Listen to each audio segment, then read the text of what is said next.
So solving problems from KCET 2020 version D2, we have problem 17 which states that if z equals x plus iy, then the equation z plus 1 magnitude equals z minus 1 magnitude represents.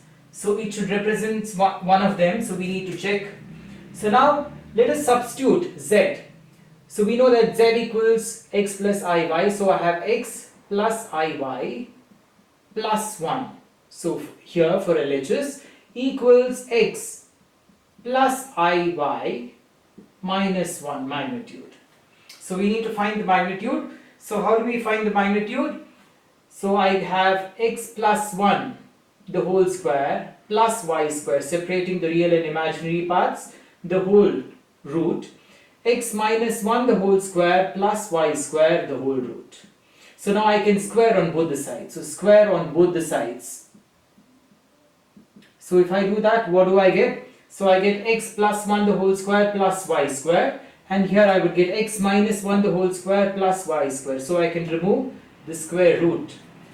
So now expanding this, we get x square plus 2x plus 1 plus y square equals x square minus 2x plus 1 plus y square.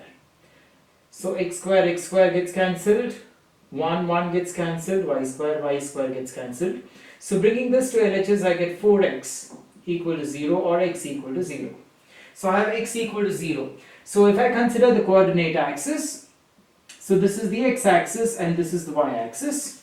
So x equal to 0 represents, so this is x equal to 0, right? Represents the vertical axis, which is the y-axis. So therefore, the answer is C, which is y-axis, right? So do share and subscribe and keep a watch for all the other problems being solved of KCET 2020.